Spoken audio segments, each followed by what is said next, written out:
Orang Wahabi ini kalau berbicara pinter, kok pinter, tapi pinter ngakali. Kok dikatakan ngakali? Mereka itu bicaranya saja. Wahabi kalau ditanya, Wahabi, kamu ini tujuannya apa? Mereka pasti menjawab, kita ini mengajak umat Islam kembali kepada Al-Quran dan hadis. Itu ajarannya. Nah, kalau sudah ngomong begitu, gimana caranya kita jawab?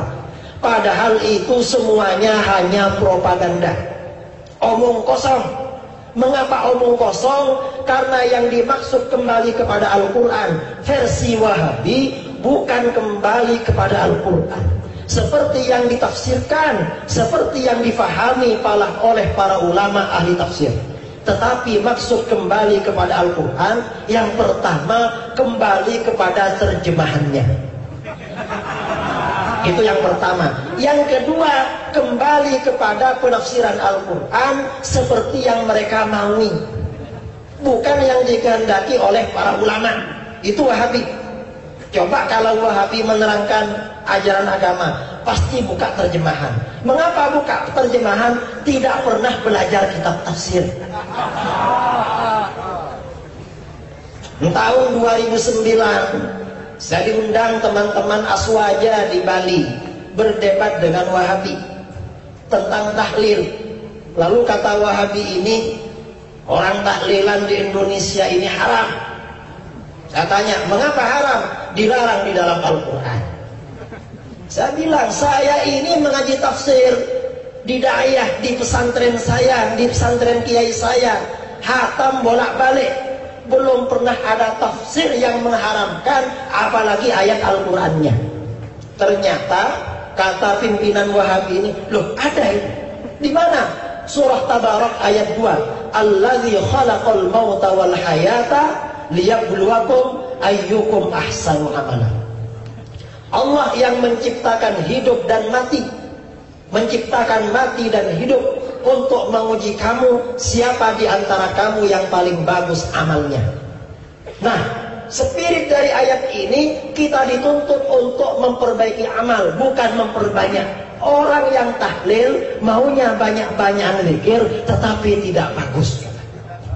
Lalu saya bilang, kamu tidak ngerti maksud ayat itu.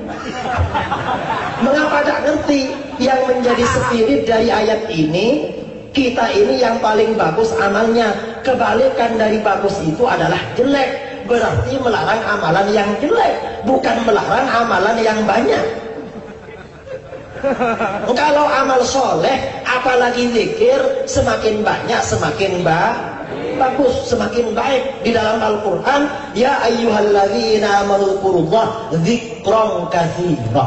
Berzikirlah kamu kepada Allah sebanyak-banyaknya, tapi kalau kamu sedikit-dikitnya, jangan sebanyak-banyaknya.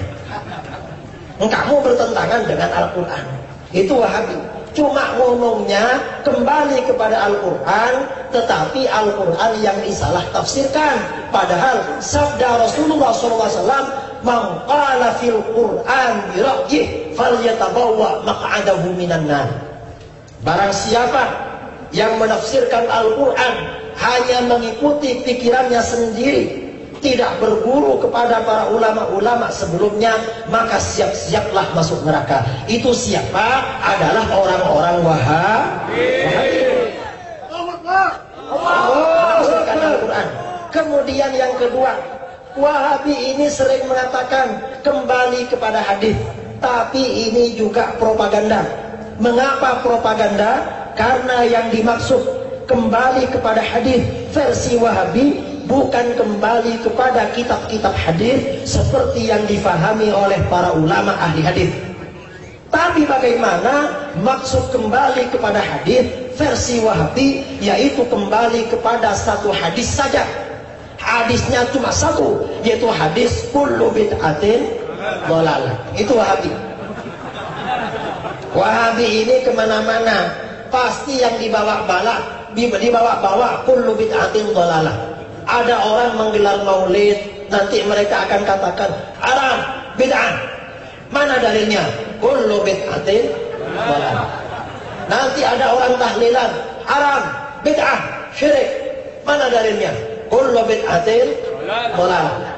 Ada orang anaknya lahir dapat 40 hari lalu bersedekah, kata mereka haram. Mana dalilnya? Kullu bid'atin. Ada orang istrinya hamil mengandung dapat 7 bulan selamatan, datang mereka, nanti mereka akan bilang haram. Mana dalilnya? Kullu bid'atin. Masa semuanya pakai kullu bid'atin? Ngomongnya kembali kepada hadis, tetapi hadisnya cuma tidak ada lagi. Dan itu pun tidak dipahami seperti pemahaman para ulama ahli hadis. Karenanya saya kalau bertemu dengan mereka, saya kalau berdialog dengan mereka, saya katakan Anda bukan pengikut ahli hadis. Terus pengikut siapa, Gus? Anda pengikut ahli hadas. Bukan ahli hadis. Ahli hadis tidak potongan sama sekali. Itu hadis.